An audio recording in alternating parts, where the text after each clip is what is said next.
Gracias a quienes nos están escuchando a partir de esta su plataforma Irreverentes. Pues es un gusto volver a encontrarnos. Teníamos ya rato de no hacer programas, de no hacer podcast, pero la coyuntura nos ha llevado a que en esta plataforma le estemos dando más al tema del criterio, más al tema del análisis, más al tema de la interpretación de nuestra realidad de manera urgente. Les saluda Jesús Mena y en esta oportunidad me acompañan el recién egresado de la licenciatura en Sociología, Gonzalo Montano, y el maestrante en la maestría de Métodos y Técnicas de Investigación Social, Fernando Díaz. Un gusto, compañeros, qué bueno que estén en este espacio. Dejo para que den algunas palabras ustedes en estos momentos. Gracias, Jesús, por esa rimbombante presentación. De verdad, muchas gracias por la invitación a Irreverente. Siempre es un espacio que me gusta participar y realizar análisis desde lo que uno considera, ¿verdad?, que es en beneficio de las grandes mayorías. Entonces, gracias por el espacio y nada. Bueno, agradecer también por la invitación, agradecer por el espacio y también porque es un medio alternativo a los discursos oficiales que generan en otros medios de comunicación. Ok, muchas gracias. Pues bueno, sin más preámbulos, el tema o la problemática principal a analizar y a interpretar en esta ocasión es precisamente los acontecimientos que nuestro país vivió el domingo 9 de febrero, en el cual, como lo hemos visto a partir de diferentes medios, tanto nacionales e internacionales, el día 6 de febrero del presente año, el presidente Nayib Bukele, a partir de su Consejo de Ministros, entre comillas, amparados por el artículo 167 de la Constitución salvadoreña, hizo una convocatoria extraordinaria para que los diputados y diputadas de la Asamblea Legislativa se hicieran presentes para poder llegar a un consenso y poder aprobar lo que tanto ha exigido el gobierno de Nayib Bukele, que es la aprobación de alrededor de más de 100 millones de dólares para la financiación de la tercera fase del Plan Control Territorial. En este sentido, fue un día bastante polémico, bastante lleno de interpretación histórica, por supuesto por los símbolos que observamos en esos momentos, por el tema de la militarización de nuestra Asamblea Legislativa, por el tema de los fundamentalismos religiosos y también cómo los actores internacionales se han visto en disonancia a lo mejor con lo ocurrido, incluso algunos aliados y aliadas de Bukele en la comunidad internacional. Este es el panorama en general de lo ocurrido ese día, pero nos interesa que nuestros invitados también nos den sus puntos de vista sobre estos acontecimientos, principalmente por un lado desde el tema histórico y por otro desde el tema sociológico. Gonzalo, me permito comenzar con vos. Pues me gustaría pues saber un poco, ¿verdad? ¿Cómo interpretas este contexto a partir de la sociología, también desde tu experiencia como activista social y cómo desde las organizaciones sociales, llámese de izquierda o irreverentes, estamos interpretando estos espacios? Pues fíjate de que para mí considero de que sí debe ser algo que creo que todos y todas nos debemos de preocupar. Venimos de un proceso de democratización que no ha sido perfecto, claramente, donde tenemos que tener presente de que este sistema en el que nosotros nos estamos desarrollando o donde se desenvuelve la democracia es un sistema que primeramente no nos beneficia, ¿verdad? Nosotros, a las grandes mayorías. Es decir, la Constitución, todo el aparataje estatal no está en beneficio de nosotros y nosotras. Eso creo que es necesario tenerlo siempre presente. Sin embargo, a pesar de que estas instituciones, el mismo Estado, no esté en beneficio de nosotros y nosotras, lo que se ha logrado para estar en esta situación ha sido, creo que, una cuestión de reconocimiento. Es decir, las libertades que ahora tenemos, como por ejemplo estar realizando este programa sin ningún temor a que vaya a llegar un militar a nuestras casas y nos vaya a sacar, creo que es un derecho ganado. Y ese derecho a la libertad de expresión creo que es algo que debe de conservarse y que es de las pocas cosas, creo yo, buenas que nos ha dejado esta democracia burguesa, ¿verdad? O esta pantomima de democracia, digámosle así. Entonces creo de que la situación que sucedió el domingo, desde ese punto de vista, desde los derechos que se han conquistado, debe de ser preocupante y debe de saltar alarma, ¿verdad? En la población en general y más en nosotros que creo que somos jóvenes, las grandes mayorías, igualmente que tenemos cierta afinidad hacia un espectro político que es el espectro de la izquierda. ¿Por qué creo que esto es preocupante? Porque obviamente lo que se hizo el día domingo es un mensaje para todos aquellos y aquellas que estén en contra de lo que se quiere realizar desde el Ejecutivo. Este mensaje creo que nos lo ha venido remarcando cada vez que tiene oportunidad a través de sus redes sociales, a través de las conferencias de prensa que el presidente ha realizado. Entonces, lo del domingo creo que es como el punto de fricción, diría yo, donde ya no se queda solamente una cuestión de discurso, de ustedes están en mi contra, sino que puedo pasar también a la acción. Y esta acción obviamente me respalda la Fuerza Armada y también la Policía Nacional Civil. Creo que eso es como de verdad la parte que a mí personalmente me genera un poco de ruido, de escozor, de que este hecho o esta forma de actuar solamente la podíamos haber visto en el proceso de conflicto que habíamos tenido, ¿verdad? El conflicto armado. Y antes de eso, ¿verdad? En los procesos de dictadura militar. Entonces, por ahí vi algunos artículos que decía de que esto también ya lo había realizado Mauricio Funes, pero creo que no hay que perder de vista el contexto en el cual se realizaron y creo que el contexto puede explicar varias cosas, no justificar lo que hizo Funes, que para mí también me parece fatal, pero creo que el contexto y la forma en cómo se hace dice mucho y parte también de nos ayuda a tener como un mejor análisis de ambas situaciones. Entonces, eso es lo que yo podría decir por el momento. Ok, eh, Fernando, pues, bueno, vos sabés, ¿verdad?, que en nuestra América Latina hemos tenido diferentes procesos de autoritarismo, procesos diferentes de dictaduras militares en las cuales vemos personajes como Trujillo, ¿verdad?, como Somoza, entre otras personas, que básicamente lo que han buscado es imponer el tema de cómo generar el poder en sí, pero desde un punto de vista autoritario, desde un punto de vista fundamentalista. Estas prácticas, para muchos comentarios, para muchas personas, lo ocurrido el 9 de febrero en nuestro país también refleja esa tradición, esa tendencia que se ha visto a lo largo de América Latina y que nuestro país no es ajeno a ese tipo de prácticas. Nos gustaría saber, o sea, ¿cómo interpretás vos, verdad, desde la historia de El Salvador, los acontecimientos ocurridos el 9 de febrero y si eso pone en tela de juicio, pues, nuestros derechos, nuestra libertad o cualquier otra opción que se pueda haber ganado, como ya lo dijo Gonzalo hasta el momento? Bueno, creo que es importante empezar diciendo de que quizás el verdadero problema en América Latina y específicamente en El Salvador no era el militarismo, ¿verdad? Como acabas de decir, sino más bien que tenemos una larga tradición autoritaria, ¿verdad? Creo que se ha visto incluso, no solo durante el conflicto armado, sino después, esa actitud de parte de gobernantes de querer imponerse, ¿verdad?, sobre los demás poderes, querer imponerse sobre los adversarios, ¿verdad?, querer saltarse la constitucionalidad para lograr sus objetivos. No sé si tendrán un objetivo bueno o malo, pero lo que importa aquí es que se ha venido reproduciendo esa actitud autoritaria. Mencionaste a Mauricio Funes, creo, Gonzalo. Entonces, son ejemplos, ¿verdad? Creo también que lo que sucedió el 6 de febrero, ¿verdad?, fue algo trascendental también. Es algo que quizás no había pasado desde hace mucho tiempo. No hay que confundirlo con los sucesos que pasaron en los 80s, en los 70s, en los 80s, porque fue muy diferente, ¿verdad?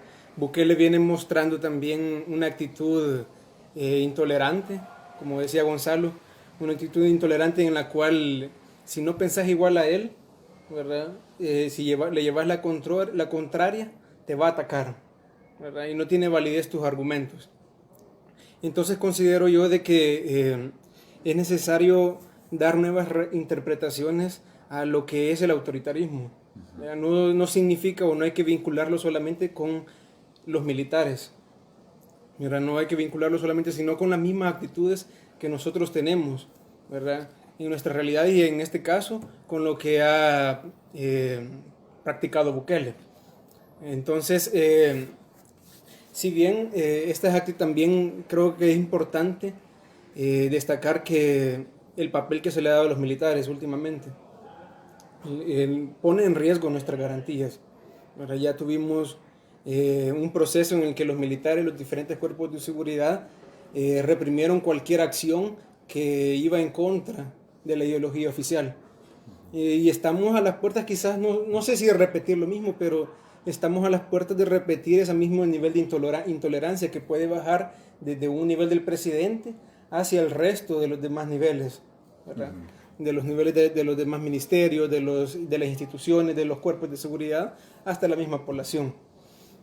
Entonces sí, desde hace años se ha venido dándole un poder. Bukele creo que les ha dado más poder, los ha equipado mejor, les ha dado más, el presupuesto se ha aumentado para este ministerio, y creo que es alarmante, es algo muy preocupante, y es algo en el cual nosotros todos, especialmente estudiantes de izquierda también, tenemos que salir a protestar, tenemos que ir a reclamar, tenemos que preocuparnos porque no sabemos lo que se viene adelante. Sí. Dale, Gonzalo. Yo tal vez solo quisiera agregar algo con respecto a lo que dijo Fernando. Es que si bien los hechos que pasaron el domingo no son, o hay que compararlos con lo de los 80, todo eso, porque obviamente tiene sus particularidades, creo que el análisis sí puede partir desde eso, desde lo que conocemos, ¿verdad? Y eso de lo que conocemos es lo que nos preocupa. ¿Por qué? Porque lo actual tiene mucha similitud con eso, de qué pasó. Entonces necesitamos, quieras o no, alguna manera de conceptualizarlo.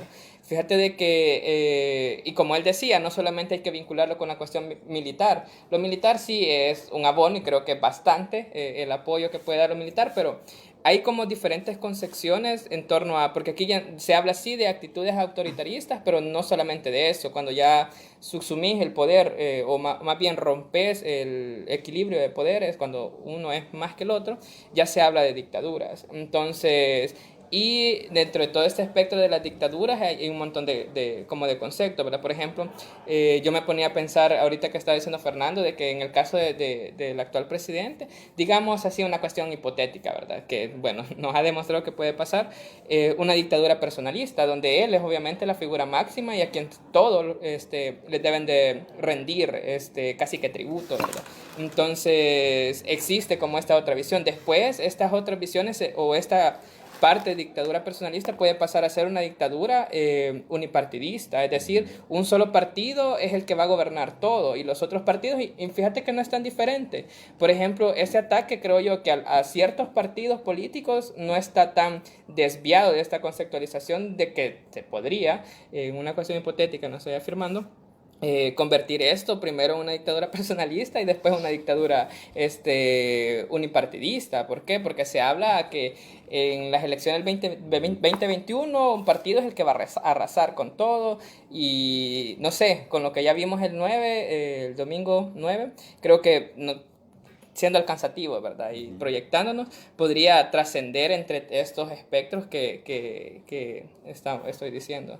Bueno, es bien curioso, ¿verdad? Todo eso que estamos hablando, pues se supone que en nuestra ley política, un partido político jamás puede, digamos, alcanzar la totalidad de los escaños en el Parlamento de nuestro país, precisamente por la configuración que tenemos, y por eso mismo es que hay otros partidos que se ven beneficiados incluso de esto. Cuando los partidos en el pasado mayoritarios se encargaban de ganar mayores escaños, pero llegaban a su límite en elección en ciertos departamentos, pues el residuo de esos votos pasaba a los partidos subsiguientes. Pues.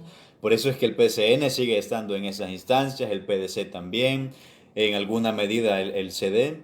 Entonces, no sabemos al final si la configuración del 2021 va a ser de que cuáles son los residuos que le pueden quedar a lo mejor a los pasados partidos mayoritarios.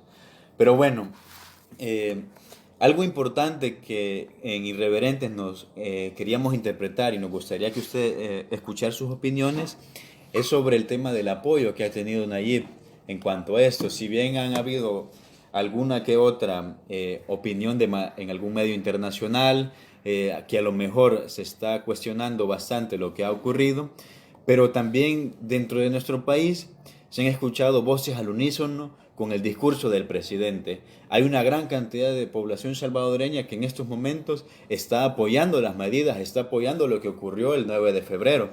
Entonces, eso pone en una posición un tanto interesante para los movimientos sociales, para los movimientos que dicen representar al pueblo.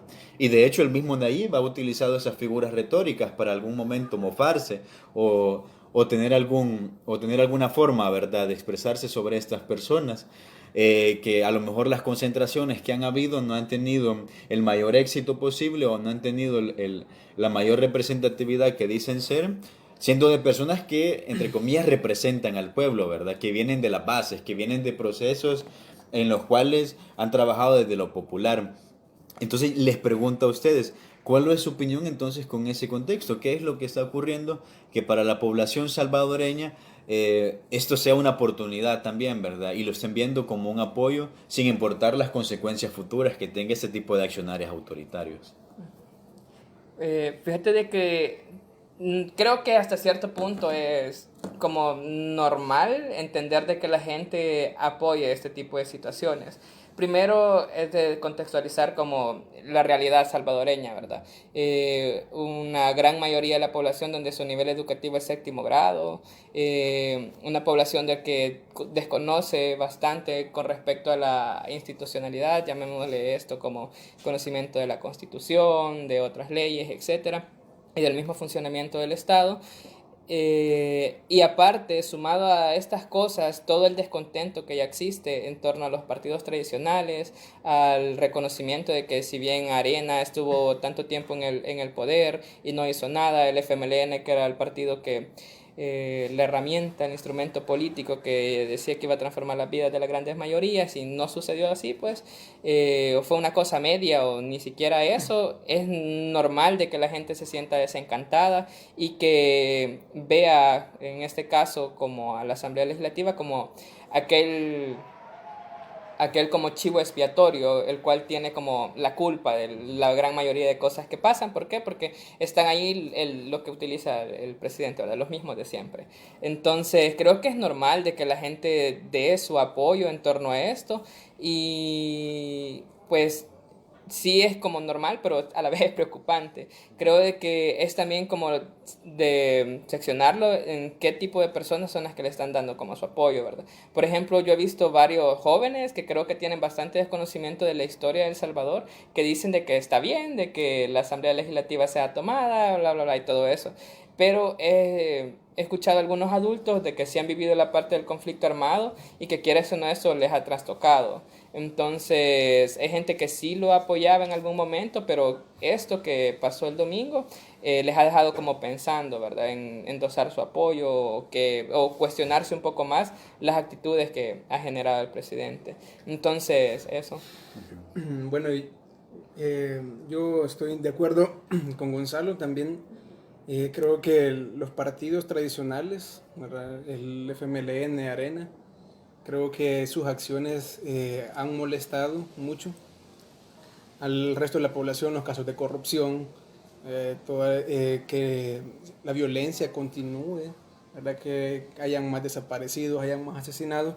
Esto de verdad influye, pero también hay que analizar que Nayib Bukele ha logrado hacer que el resto de la población interprete que los mecanismos constitucionales son un obstáculo para lograr un proyecto, ¿verdad? Nayib Bukele ha logrado transmitir esa idea de que si se hacen las acciones por medio de la constitucionalidad, va a ser más largo, los procesos de cambio van a tardar mucho más y por lo tanto los resultados se van a ver a largo plazo. La gente también quiere algo ya, quiere una transformación al momento, quiere algo que cambie ya, porque es preocupante también, ¿verdad? La otra parte de la violencia. Y esto llama mucho mi atención porque el presidente desde que ha asumido el poder, ha estado llamando que ha bajado la violencia, no hay asesinatos, y sin embargo él llama a convocar a los diputados para que aprueben los 109 millones en un contexto de emergencia. Esto debería llamarnos mucho la atención, ¿verdad? Porque él llama a emergencia para aprobar ese dinero, mientras que al día siguiente publica que no hay asesinatos. Entonces creo que hay que ver el trasfondo de cómo se va a invertir ese dinero también, y ver también los apoyos que esto puede generar en un futuro. Muchas gracias, compañeros. Pues es interesante, ¿verdad? Cómo todo ese proceso nos ha llevado a también a ponernos aún más alerta, ¿verdad? Y compartirles un poco lo siguiente. Pues pareciera ser de que estos son los contextos o las coyunturas por las cuales algunos espacios que dicen ser de izquierda o algunas circunstancias, entre comillas, que no están alineadas con el poder hegemónico, están muy alegres, ¿verdad?, de que haya ocurrido. Hay mucha gente que se siente alegre, ¿verdad?, de que Bukele, entre comillas, la haya regado, ¿verdad?, que haya tenido este error, ¿verdad?, ese tipo de cosas. Pero también debemos de cuestionarnos desde los procesos revolucionarios si realmente deben de ser así este tipo de cosas, pues, o sea que al fin y al cabo quienes están poniendo las coyunturas son siempre los del mismo poder, son siempre las mismas personas y no podemos estar dependiendo de errores en sí. Ahora bien, un tema antes de terminar este segmento que queríamos tocar aquí era la problemática sobre lo de llamar a la insurrección, sobre llamar al artículo 86 de la Constitución de la República, que incluso personajes como en comillas el ahora revolucionario Walter Araujo busca estar proponiendo, incluso hace el llamado para este domingo, ¿verdad? De que el presidente Bukele ya tuvo la suficiente paciencia y que ya calmó, hasta hay memes de eso, ¿verdad? Donde sale el presidente Bukele calmando a la población con cuchillos, con armas, para que no tomarse ni matar al parlamento, ¿verdad? Eso es un tanto serio, ¿verdad? Ese tipo de aseveraciones. Entonces, él llama, ¿verdad?, que ya se acabó la semana que Dios dio de paciencia y que este domingo toca pues llegar, ¿verdad?, con el pueblo, con las armas, ¿verdad?, con lo que sea, ¿verdad? Me gustaría saber desde su perspectiva como académicos qué es lo que implica realmente, o sea, utilizar este concepto de la insurrección de manera breve para que la podamos desarrollar en el siguiente segmento. Vaya, fíjate de que el derecho a la insurrección, es el derecho en sí que tienen los pueblos a rebelarse de una manera no pacífica, sino que agresiva, en torno a arbitrariedades o abuso de poder. Lo que creo que, no sé si lo vamos a abordar más adelante o más detalle, hacia quién va este abuso de poder y también como el contexto histórico de cómo surge este derecho a la insurrección, porque no ha estado siempre dentro de nuestros marcos normativos. Entonces, como lo decía, el derecho a la insurrección es eso, básicamente el derecho que tienen los pueblos a poder manifestarse o rebelarse de forma agresiva en torno a cuestiones de abuso de poder, o por ejemplo de que haya, no sé, transgresiones a la cuestión sobre todo más representativa, ¿verdad? Entonces, eso básicamente. Bueno, compañeros y compañeras, con esta interrogante, con esta duda sobre el tema de la insurrección, les pedimos que nos sigan escuchando en el siguiente segmento para desarrollar más esta problemática y continuamos hablando sobre los acontecimientos del 9 de febrero en nuestro país. Vamos a hacer una pequeña pausa, pero los esperamos para el segundo segmento.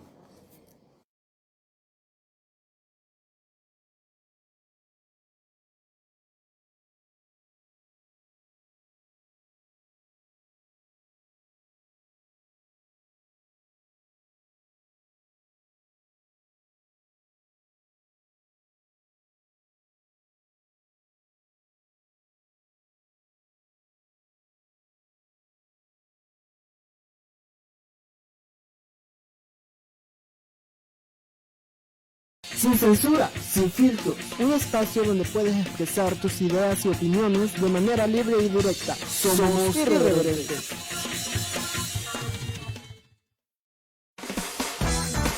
Somos irreverentes. Muchas gracias por estar presentes, compañeros y compañeras. Gracias por estarnos escuchando y tenernos un poco de paciencia para la llegada de este segundo segmento sobre los acontecimientos del 9 de febrero en nuestro país, donde el Consejo de Ministros y el presidente Nayib Bukele hicieron una convocatoria extraordinaria amparados en el artículo 167 de la Constitución de la República para que la Asamblea Legislativa llegara para poder debatir y tomar un acuerdo sobre la aprobación de los 109 millones de dólares para el financiamiento del plan, de la tercera fase del Plan Control Territorial. Antes de finalizar pues el primer segmento, nos quedamos con la problemática y este tema de la insurrección. Ya Gonzalo nos adelantaba bastante que la insurrección eminentemente es un proceso que implica la violencia. No necesariamente es un tema de diplomacia, es un tema de paz. Es un tema donde el pueblo sale a la lucha, ¿verdad?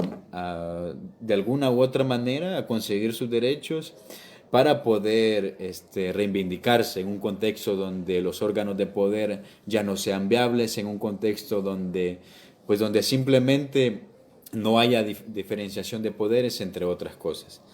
Claro, ¿verdad? Dependiendo de las constituciones de los países. En este sentido, pues seguimos con Gonzalo, seguimos con Fernando y nos gustaría seguir platicando con ustedes sobre este tema de la insurrección.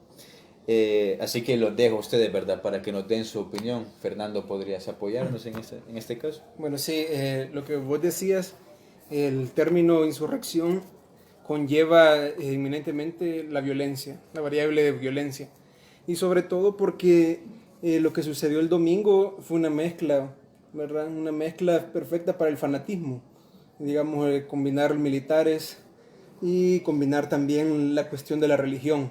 Mezclar a Dios con los militares, más el descontento de la población con los diputados, llevó a que se pensara en algún momento que pudiera terminar en un hecho violento, ¿verdad?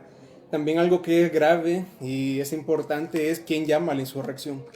En este caso fue el presidente. Han habido en el pasado otros casos, por ejemplo, la insurrección de 1932, ¿verdad? Que fue una insurrección que fue causada por el descontento de la falta de tierras para los campesinos e indígenas. Entonces, en ese momento, en 1932, perdón, hubo acciones violentas, se asesinó mucha gente y de ahí conllevó a que se aplastara esta insurrección, donde hubieron entre 10.000 y 15.000 personas asesinadas. Entonces creo que sí fue una acción de parte del presidente, por así decirlo, imprudente, ¿verdad? No tuvo la paciencia, ¿verdad? Uno tuvo los asesores, no sé, él tiene buenos asesores, pero en este caso él quiere saltarse la constitucionalidad, quiere a toda costa, el fin justifica los medios, creo que ese es el lema de él, pero a toda costa quiere lograr sus objetivos. Y sobre todo sabiendo que tiene el apoyo de una mayoría de la población. Sí. Bueno, antes de darte la palabra, Gonzalo, pues me gustaría comentar lo siguiente, pues en el pasado, como ya lo ha dicho el compañero Fernando, 1932, incluso la década de los 60, 70, 80 de nuestro país, donde se libró pues un conflicto armado, una guerra civil. Las características de esas insurrecciones armadas pues eran principalmente en contra del Estado. O sea, y por eso quiero hacer bastante énfasis en ese concepto, en el Estado. En esta oportunidad, la característica de cuál se está siendo llamado a la insurrección es hacia un órgano en sí del Estado, que es a la Asamblea Legislativa, más no al Ejecutivo y al Judicial. Entonces, eso ya lleva una connotación jurídica, por la cual entonces el derecho de insurrección tiende a lo mejor a verse cuestionado en esta situación, por la cual los personajes, como ya lo decíamos, ¿verdad? Como el mismo Nayib Bukele, como Walter Araujo, están haciendo llamar a la población. Realmente es una insurrección con todo el derecho fundamental de la Constitución hacia el Estado, o es una insurrección que conlleva más bien a apalear política y electoralmente a una asamblea legislativa. Eso es la problemática que debemos de estar debatiendo en estos momentos los sectores de izquierda y tenerla con bastante claridad. Pues si no tenemos esto con la suficiente claridad, lo que podemos decir es mezclar nuestro discurso con los argumentos que a lo mejor la Juventud Republicana Nacionalista puede estar diciendo, ¿verdad? O sea, decir de que hay que defender la Constitución cuando es una Constitución que, como lo sabemos, ¿verdad? Fue realizada en el periodo de Dawson, ¿verdad? Es una Constitución realmente conservadora, ¿verdad? Que utiliza palabras como la concepción incluso, ¿verdad? Elementos religiosos. Y que hay que ir defendiendo los tres poderes, ¿verdad? Puro liberalismo, ¿verdad? Son elementos que creo que dentro de la izquierda, Gonzalo, hay que ir considerando, más aún cuando se habla de insurrección. Y también, o sea, estos personajes utilizan estas palabras, estos conceptos, de alguna medida para ganarle también el campo de las ideas, el campo de los símbolos, a lo que principalmente ahí Nayib Bukele ha estado buscando destruir, que es el FMLN, ¿verdad? Y a cualquier expresión de izquierda, ya sean afín a este partido o lo que sea. Así que bueno, te dejo para vos, Gonzalo, que puedas comentar algo. Sí, fíjate que coincido en varios puntos con lo que vos has dicho y por eso creo que es necesario como contextualizar, ¿verdad? De que para mí lo que sucedió el domingo no fue un legítimo ejercicio del derecho a la insurrección por varios aspectos. Creo de que primero, si somos muy meticulosos y empezamos a ser críticos, quien sí va a tomar el poder en realidad no va a ser el pueblo, iba a ser el presidente. Iba a tener dos poderes a su cargo, ¿verdad? El ejecutivo y el legislativo. Entonces, y por eso es necesario hacer como también un pequeño recorrido histórico, de que este derecho a la insurrección, lo que decía al principio, no siempre ha estado como presente y más o menos surge un recorrido, no sé si está antes, pero hay unas constituciones que son fallidas en nuestro país. Por ejemplo, 1885, artículo 36, establece el derecho a la insurrección. El derecho a la insurrección como estar en contra de la opresión y lo establece específicamente contra el Ejecutivo. ¿Por qué contra el Ejecutivo? Porque es el Ejecutivo, por todo su aparataje, quien es por ejemplo, líder, el comandante de las Fuerzas Armadas. Obviamente las Fuerzas Armadas son quienes pueden reprimir, matar y oprimir, ¿verdad? Entonces surge este artículo en esta constitución frustrada, como te digo, y lo que buscaba es justamente sacar al presidente, al quien estuviera a cargo del ejecutivo, cuando violaba el hecho de la alternabilidad, es decir, que a pesar de haber terminado su mandato, seguía en el cargo. Entonces, esto ha venido siendo modificado un montón de veces, ¿verdad?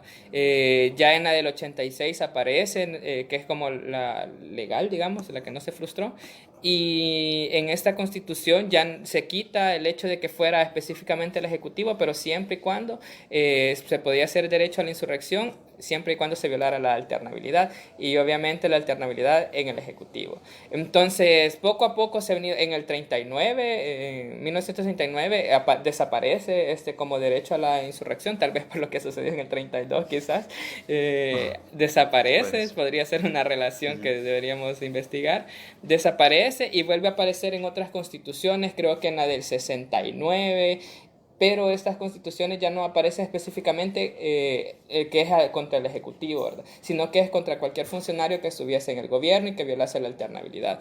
Pero, como te decía desde un principio, hay otros como ciertos artículos con los cuales se ha venido apoyando este tipo de derecho a la insurrección, donde todos apuntan a que a quien se le debe hacer o a quien se le ejerce este derecho es al Ejecutivo. ¿Por qué? Porque es quien tiene el aparataje militar a su cargo y quien puede estar siempre ejerciendo la opresión y quien también tiene la posibilidad de modificar las reglas del juego, ¿verdad? Entonces, creo que con estas cosas yo entiendo y así lo veo de que no es un legítimo ejercicio el derecho a la insurrección. Bueno, desde los movimientos sociales en la sociología comprendemos, ¿verdad? Pues, que cuando un movimiento se institucionaliza o llega ya a su nivel de elaborado, al menos su mínimo proyecto político, ya pues se desvanece, pues porque entra a otro campo, a otra dinámica, ya no es el campo de la legitimidad, sino es el campo de la formalidad, el campo de una institución ya meramente del Estado. En ese sentido, uno podría entrar en bastante debate si realmente lo que ha ocurrido el 9 de febrero y lo que puede ocurrir por consiguiente, siendo el mismo Estado el que llame a confrontar los poderes, si esto entra también en la propia legitimidad y si realmente esto puede considerarse pues un movimiento social. Bueno, en el caso de Nayib Bukele, él manifiesta, ¿verdad?, que los únicos que no están de acuerdo con lo que ha ocurrido el 9 de febrero son el famoso 3%, ¿verdad? Y ese tipo de cosas.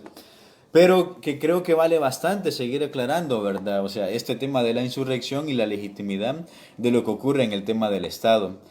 Ahora bien, pasando a otros temas, porque en Irreverente nos interesa seguir comprendiendo también cómo es que el pueblo salvadoreño realmente pues está viviendo eso, ¿verdad? Y también cómo es que entra en el plan de legitimar estos espacios. No podemos obviar eso porque pues es un hecho, pues. Eh, y aquí vale muchísimo, por ejemplo, hablar un poco de Bourdieu. Pues, por ejemplo, cuando Bourdieu habla sobre el tema del hábitus, esa palabra en latín que él utiliza, él habla de que hay estructuras estructuradas y estructuras estructurándose. Y Bourdieu con lo que nos busca dar a interpretar con esos conceptos es de que la lucha de la ideología, que la lucha de las ideas no se dan meramente, y ese es un error que los y las intelectuales cometen, se dan en el campo abstracto, se dan en el campo de los poderes en sí, ya sea en el Estado, en el dueño de la empresa, en el sector académico. Bourdieu dice que ese hábito lo que propone es de que esa praxis social de la lucha y de los debates ideológicos pues se da en sí en la vida cotidiana, se da en cómo uno lava los platos, ¿verdad? Se da como uno logra generar amistades, se da como en el trato de las parejas, se da en el trato con las otras personas, ¿verdad? Eso es realmente la lucha de ideas y la lucha de ideología, dice Bourdieu, en el campo en el tema del hábitos. En este sentido, vemos una gran población salvadoreña legitimando, por supuesto, los accionares fundamentalistas, los accionares autoritarios. Entonces, esto pone en muchísimas dudas el accionar también de las izquierdas, pues al estar en contra de alguna o que otra medida de las que se ha hablado, o de las características que tiene Nayib Bukele, pues muchísima de la población salvadoreña ha interiorizado y ha legitimado esas prácticas, pues para ellos y ellas también a lo mejor son su modo de vida. Y para eso vale muchísimo hablar sobre cómo el tema de la corrupción, ¿verdad? Hay gente que dice de que el que no roba es porque la regó, ¿verdad? Porque es maje, ¿verdad? O el que logró robar y que no hizo tanta bulla, pues es un genio, ¿verdad? Esas son las típicas prácticas sociales que legitiman este hábito en la población salvadoreña. Entonces, Gonzalo, pues me gustaría preguntarte en concreto, desde tu experiencia también en los espacios de activismo social, ¿cómo es que realmente estamos visualizándonos para esa población, pero también cómo es que estamos tratando de ejercer esa lucha de ideas, tanto en lo que ya estaba planteando en la vida cotidiana como en estos espacios macros? Sí, bueno, antes que nada quiero hacer una observación con respecto a lo que dije. No es la Constitución del 69, sino la del 62, para aquellas personas que Ok. son más meticulosas con lo que uno dice. Sí, ok.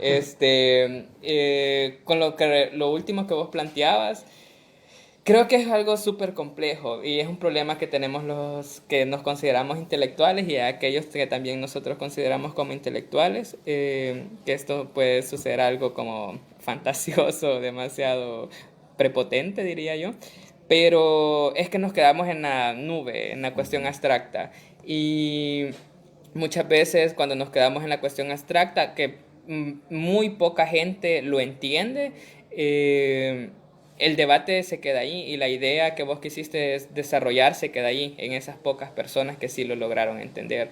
Si te fijas, el discurso que maneja el presidente no es un discurso complicado, Sí. es un discurso con un lenguaje súper común que toda la gente lo utilizamos y eso creo que a la gente le cala más. ¿Y por qué? Porque lo entiende. Entonces ese hecho de cómo él maneja el discurso creo que es bien interesante y también cómo él plantea sus ideas, porque en ese discurso que no es tan estructurado van sus ideas metidas, ¿verdad? Y la gente las asume y las capta y las entiende y las puede poner en práctica. Entonces creo que ese es un problema que tenemos varios también que estamos militando en este espectro de la izquierda y que nos quedamos ahí en lo abstracto. Por ejemplo, algo súper sencillo como esto, el debate de si es inconstitucional lo que hizo el presidente, si es constitucional o qué, se queda en una muy abstracción y no sabemos en qué manera podemos traducírselo a la gente de una manera que sea captado. Entonces, y él sí lo hace, el presidente sí lo hace de manera bien fácil y hasta te pone que ejemplos, ¿verdad? Lo otro es que la izquierda, creo que en la lucha de ideas, ya te dije, nos quedamos muy en abstracto. Ya en el campo, es decir, en la vida real, creo que también nos encontramos un poco maniatados porque en cierta medida no sabemos cómo reaccionar. Algo que pasa con este gobierno es que son demasiadas cosas y no podemos estar reaccionando a todas las cosas que hace. Entonces ese hecho de estar, de que suceden un montón de cosas y estar reaccionando a una, ciertamente es desgastante. Y el hecho de ser desgastante es que varias, como organizaciones, digámoslo así, o personas, prefieren como evitar ciertas acciones. Digamos, por ejemplo, una concentración o algo por el estilo, ¿verdad? Sino que nos quedamos en lo más inmediato, que es un pronunciamiento en redes sociales. O a lo mucho participar en una especie de radio y hablar desde ahí, ¿verdad? En las radios de la UCA, en ARPAS, y ahí nos quedamos. En irreverentes. En irreverentes. Entonces, pero ¿qué pasa con la lucha de calle? Creo que es para mí un poco preocupante, diría yo, pero es también entendible. Si te has fijado todo lo que ha pasado hasta el momento, todo se ha llevado por vía institucional. Se ha puesto cuestiones en la Asamblea Legislativa, la Asamblea Legislativa ha puesto medidas en la Corte, en la Sala. Igualmente algunas personas han puesto sus propias, no sé, no voy a utilizar esos términos, no sé si me estoy equivocando, no soy abogado, como procesos de inconstitucionalidad, etcétera, contra el presidente y varias acciones. Entonces, creo que eso fortalece en sí el ejercicio democrático, pero es limitante por lo que ya dijimos. El Estado y todo esto no está hecho para nosotros. Sí. Entonces, para mantener siempre el juego en el mismo Estado, ¿verdad? ¿Qué es lo que nosotros debemos hacer? Es, creo yo, de verdad manifestarnos en la calle, armar una cuestión más colectiva y que logremos de verdad ser una acción colectiva.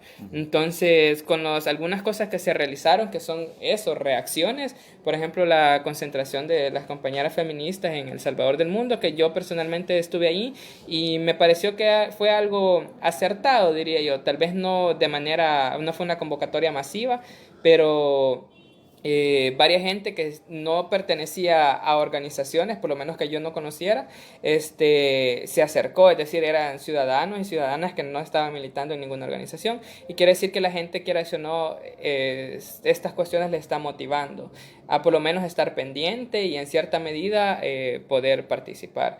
Lo otro es que si han seguido organizando cosas, por ejemplo, el día de mañana, sábado, va a haber esta vigilia por la paz, donde varias organizaciones que son históricas y son organizaciones fuertes porque tienen capacidad de movilización de recursos y también movilización de personas, han convocado allá en el centro histórico. Entonces, es como buscar todas estas alternativas que pueden hacer que la gente que no necesariamente sea de izquierda empiece a tomar como conciencia y también a generar un poco de acción colectiva. Sí, este tipo de legitimidades, por supuesto, se han visto con Torrijos en Panamá, se han visto con Trujillo en República Dominicana e incluso con Somoza en Nicaragua. Existía algún grado de legitimidad de ese tipo, pues, donde no solo por tener el tema de la Fuerza Armada, sino también que la población se mofaba de las personas que salían a manifestarse, a concentrarse y rechazaban cualquier tipo de expresión de ese tipo. En nuestro caso, en el presente, ¿verdad? En El Salvador, pues pareciera de que cualquier manifestación de calle, ¿verdad? Cualquier concentración, también viene a ser un dolor de cabeza para las personas. Y claro, ¿verdad? Eso ha sido bastante trabajo ideológico por parte de la derecha y alguna que otra mala estrategia por parte de nosotros y nosotras, pero se sigue intentando. Pero el otro tema que hay que seguir cuestionando en cuál es el decir, ¿verdad?, de la izquierda ante esto. Por un lado vemos al FMLN, ¿verdad?, que sigue manteniendo un discurso constitucionalista, ¿verdad?, de legitimar los tres poderes. Insisto, o sea, si bien es un partido entre comillas de izquierda, eso no busca hacer un cambio de discurso en cuanto a lo que estén considerando los otros partidos políticos. Entonces, para Nayib Bukele es muy fácil entonces seguir diciendo que son lo mismo, que son los mismos de siempre, que ya hicieron acuerdos y todo eso. Pues precisamente por eso, y la población es lo que comprende, pues. Cuando vemos a Nidia Díaz hablar en la Asamblea Legislativa y que ahí sí, ¿verdad? Todo el Parlamento le aplaude, ¿verdad? Es porque de alguna u otra manera Nidia Díaz está diciendo, está legitimando también ese status quo, ese Estado de Derecho, ¿verdad?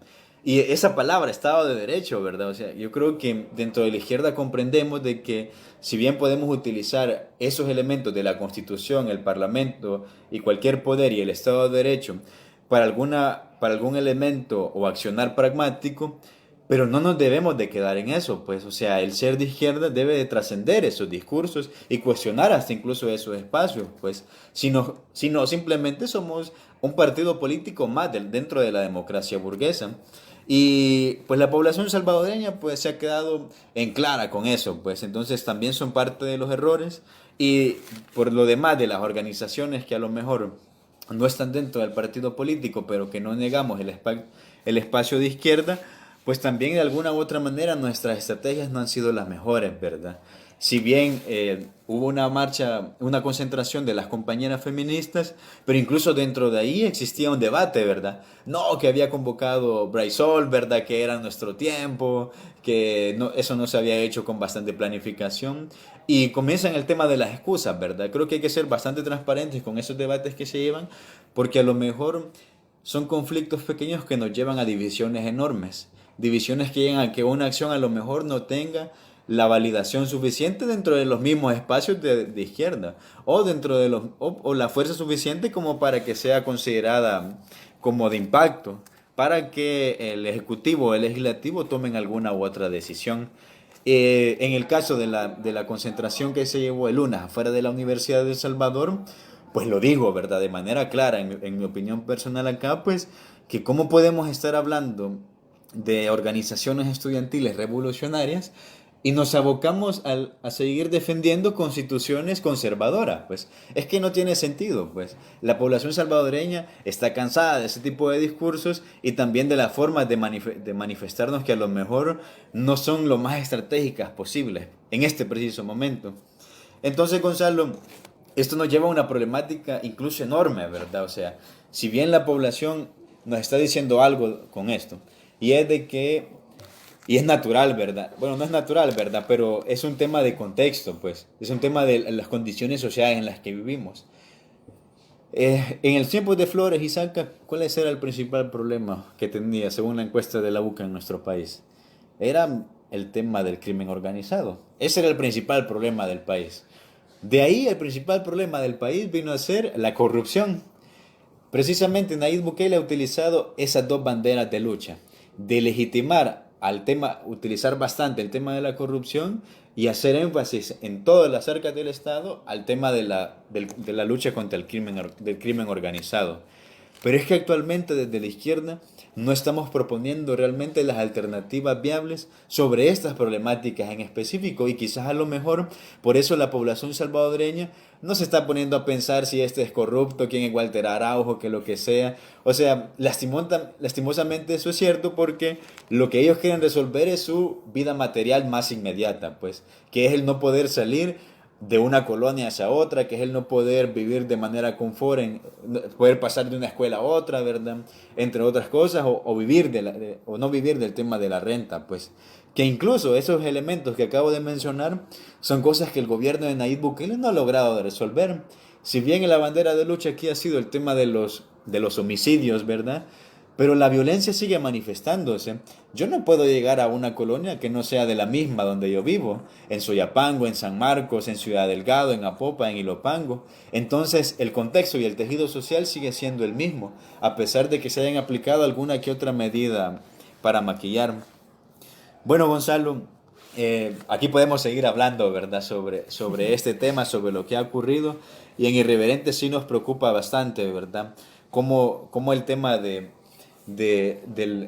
concepto de la insurrección, como el tema del uso de la Constitución y más aún el tema de la tradición autoritaria en nuestros países latinoamericanos se sigue manifestando, pero ahora a partir de selfies, ¿verdad? Ahora a partir del mejor gobierno, ¿verdad? Del buena onda, del gobierno más cool. Cómo ese tipo de lenguaje sigue maquillando patrones culturales históricos que vienen demostrándose no solo en los liderazgos políticos, sino que también dentro de nuestra población salvadoreña. Te dejo a vos para que puedas cerrar también y nos puedas dar algunos otros temas y también algunas otras regañadas, ¿verdad? Internas en esto de la izquierda. No, sí, coincido un montón con lo que vos has dicho.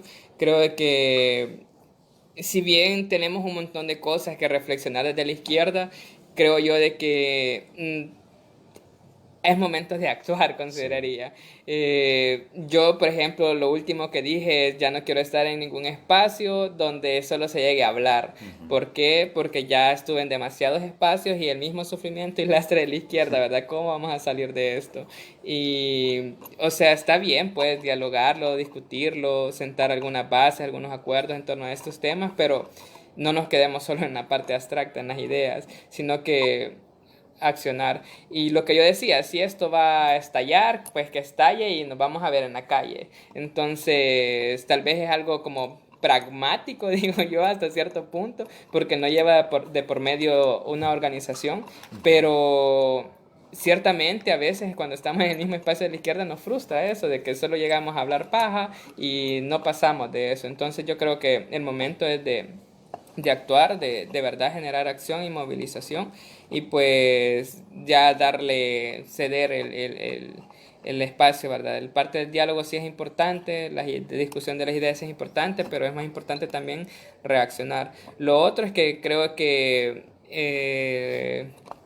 venimos de un proceso de desmovilización, pues el hecho de tener partidos de izquierda en el gobierno nos afecta.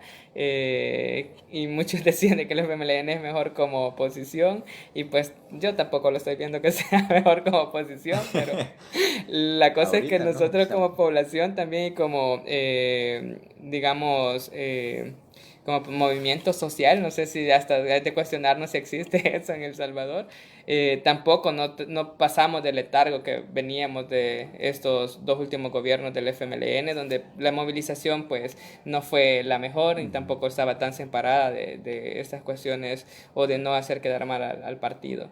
Entonces creo que eso hasta el momento nos sigue afectando y no hemos podido tampoco pasar esa página, ¿verdad? Tanta desmovilización por tiempo nos ha hecho que hoy ya no sepamos ni cómo movilizarnos.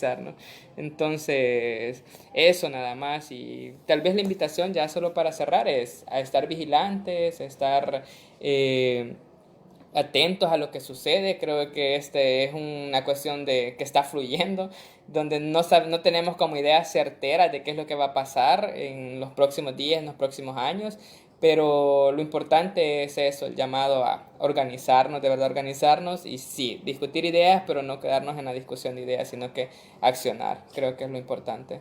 Así es, muchísimas gracias Gonzalo. Disculpar al compañero Fernando Díaz, pero él tenía que retirarse por motivos de fuerza mayor.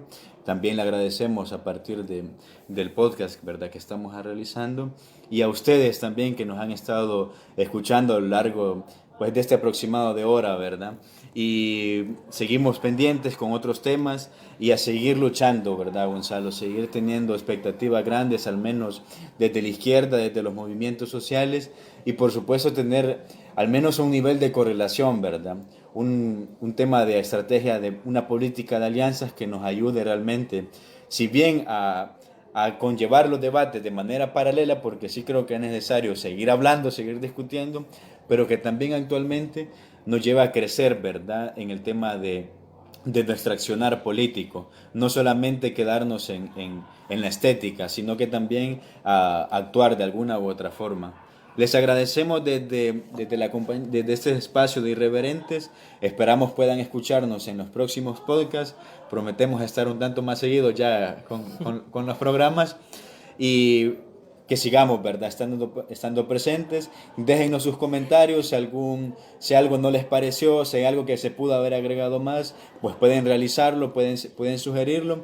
También estamos abiertos a cualquier crítica y esperamos, ¿verdad?, que también haya sido pues, de aprendizaje esta discusión que hemos tenido ahora. Nos vemos. Sin censura, sin filtros, un espacio donde puedes expresar tus ideas y opiniones de manera libre y directa. Somos irreverentes.